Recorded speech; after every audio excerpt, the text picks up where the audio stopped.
Hello ಸ್ನೇಹಿತರೆ, welcome to our YouTube channel. 31 ಜಿಲ್ಲೆಗಳು ಮತ್ತು ಅದರ 7 ಅದ್ಭುತಗಳು ಎಂಬ ಈ ನಮ್ಮ ಹೊಸ ವಿಡಿಯೋ ಸಿರೀಸ್ಗೆ ನಿಮಗೆಲ್ಲರಿಗೂ ಸ್ವಾಗತ. ಈ ವಿಡಿಯೋ ಇದರಲ್ಲಿನ 6ನೇ ವಿಡಿಯೋ ಆಗಿದೆ. ಇದರಲ್ಲಿ ರಾಯಚೂರು ಜಿಲ್ಲೆಯ ಬಗ್ಗೆ ನೋಡೋಣ. ಹೌದು, ರಾಯಚೂರು ಜಿಲ್ಲೆಯಲ್ಲಿನ 7 ಪ್ರಸಿದ್ಧ ಪ್ರದೇಶಗಳ ಬಗ್ಗೆ ಈ ವಿಡಿಯೋದಲ್ಲಿ ತಿಳಿಯೋಣ. ಅದಕ್ಕೂ ಮುಂಚೆ ಇನ್ನು ಚಾನಲ್ಗೆ ಯಾರು ಸಬ್ಸ್ಕ್ರೈಬ್ ಮಾಡಿಲ್ವೋ ಈಗಲೇ ಮಾಡಿಕೊಳ್ಳಿ. 7ನೇ ಅದ್ಭುತ ಜಲದುರ್ಗ ಕೋಟೆ.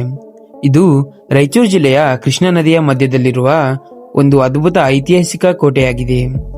ಈ ಕೋಟೆಯು ಆದಿಲ್ ಶಾಹಿ ಅರಸರ ಕಾಲದಲ್ಲಿ ಒಂದು ರಕ್ಷಣಾ ಕೇಂದ್ರವಾಗಿತ್ತು ಎಂದು ಇತಿಹಾಸದಿಂದ ತಿಳಿಯಬಹುದು.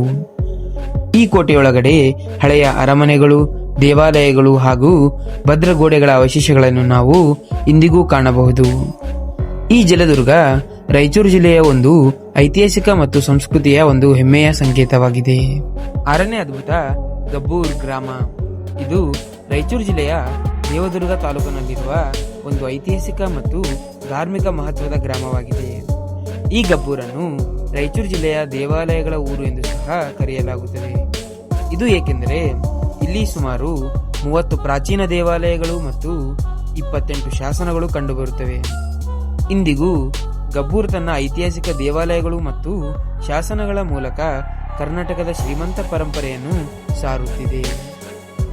5ನೇ ಅದ್ಭುತ ಕುರವಪುರ. ಇದು ಕೃಷ್ಣಾ ನದಿಯ ಮಧ್ಯದಲ್ಲಿರುವ ಒಂದು ದ್ವೀಪವಾಗಿದೆ. ಈ ಪವಿತ್ರ ದ್ವೀಪವು ಶ್ರೀ ದತ್ತಾತ್ರೇಯರ ಮೊದಲ ಅವತಾರ ಎಂದು ನಂಬಲಾಗುವಂತಹ ಶ್ರೀಪಾದ ಶ್ರೀ ವಲ್ಲಭರ ತಪೋಭೂಮಿಯಾಗಿದೆ. ಆಧ್ಯಾತ್ಮಿಕ ಶಾಂತಿ, ನೈಸರ್ಗಿಕ ಸೌಂದರ್ಯ ಮತ್ತು ಧಾರ್ಮಿಕ ಮಹತ್ವದಿಂದ ಕುರುವಾಪುರ ದಕ್ಷಿಣ ಭಾರತದ ಪ್ರಮುಖ ಯಾತ್ರಾ ಕ್ಷೇತ್ರಗಳಲ್ಲಿ ಒಂದಾಗಿದೆ. ಇದು ರಾಯಚೂರು ಜಿಲ್ಲೆಯ ಹೆಮ್ಮೆಯ ಪವಿತ್ರ ಕ್ಷೇತ್ರವು ಮತ್ತು ಭಕ್ತಿ ಹಾಗೂ ಸಂಸ್ಕೃತಿಯ ಅದ್ಭುತ ಸಂಗಮವಾಗಿದೆ. 4ನೇ ಅದ್ಭುತ ಏಕ್ ಮಿನಾರ್ ಮಸೀದಿ. ರಾಯಚೂರು ನಗರದ ಹೃದಯ ಭಾಗದಲ್ಲಿರುವ ಇದು ಐತಿಹಾಸಿಕ ಮಹತ್ವದ ಸ್ಮಾರಕವಾಗಿದೆ.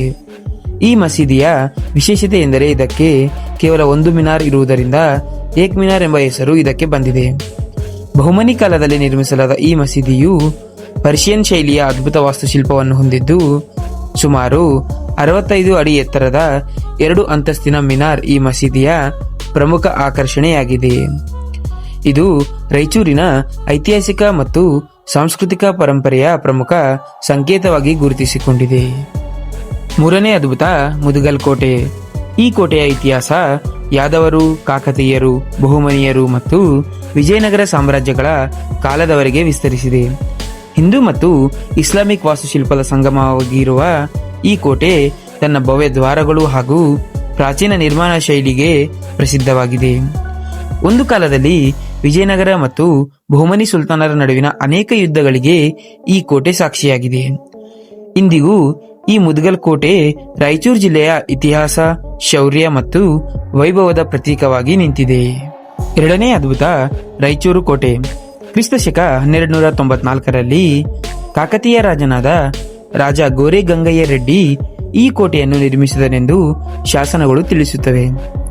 ಈ ಕೋಟೆಯು ಗ್ರನೈಟ್ ಕಲ್ಲುಗಳಿಂದ ನಿರ್ಮಾಣವಾಗಿದ್ದು ಬಲಿಷ್ಠ ಗೋಡೆಗಳು ಮತ್ತು ಬುರುಜುಗಳಿಂದ ಪ್ರಸಿದ್ಧಿಯಾಗಿದೆ. ಕೋಟೆಯ ಮೇಲ್ಭಾಗದಿಂದ ರಾಯಚೂರು ನಗರದ ಸುಂದರ ದೃಶ್ಯವನ್ನು ವೀಕ್ಷಿಸಬಹುದು. ಇಂದಿಗೂ ಇದು ರಾಯಚೂರು ಜಿಲ್ಲೆಯ ಇತಿಹಾಸ, ಶೌರ್ಯ ಮತ್ತು ವೈಭವವನ್ನು ಸಾರುವಂತಹ ಹೆಮ್ಮೆಯ ಸ್ಮಾರಕವಾಗಿ ನಿಂತಿದೆ. 1ನೇ ಅದ್ಭುತ ಮಸ್ಕಿ ಶಾಸನ. ಈ ಶಾಸನವು ರಾಯಚೂರು ಜಿಲ್ಲೆಯ ಮಸ್ಕಿ ಗ್ರಾಮದಲ್ಲಿ ದೊರಕಿದೆ. ಈ ಶಾಸನದಲ್ಲಿ ಮೊದಲ ಬಾರಿಗೆ ದೇವನಾಂಪ್ರಿಯ ಅಶೋಕ ಎಂಬ ಹೆಸರನ್ನು ಸ್ಪಷ್ಟವಾಗಿ ಉಲ್ಲೇಖವಾಗಿದೆ. ಇದು ಅಶೋಕನ ಗುರುತನ್ನು ದೃಢಪಡಿಸಿತು. ಸುಮಾರು 2300 ವರ್ಷಗಳ ಹಳೆಯದಾದ ಈ ಶಾಸನವು ಮೌರ್ಯ ಸಾಮ್ರಾಜ್ಯದ ಇತಿಹಾಸವನ್ನು ಅರ್ಥ ಮಾಡಿಕೊಳ್ಳಲು ಮಹತ್ವದ ಸಾಕ್ಷಿಯಾಗಿದೆ. ಇಂದು ಮಸ್ಕಿ ಶಾಸನವು ಕರ್ನಾಟಕದ ಹೆಮ್ಮೆ ಮತ್ತು ಭಾರತದ ಪ್ರಾಚೀನ ಇತಿಹಾಸದ ಅಮೂಲ್ಯ ನಿಧಿಯಾಗಿದೆ. ಇವು ಸ್ನೇಹಿತರೆ ರಾಯಚೂರು ಜಿಲ್ಲೆಯ 7 ಅದ್ಭುತಗಳು. ಸಿಗೋಣ ಮತ್ತೊಂದು ವಿಡಿಯೋದೊಂದಿಗೆ. ಅಲ್ಲಿವರೆಗೆ ಚಾನಲ್ಗೆ ಸಬ್ಸ್ಕ್ರೈಬ್ ಮಾಡಿಕೊಳ್ಳಿ. ಧನ್ಯವಾದಗಳು.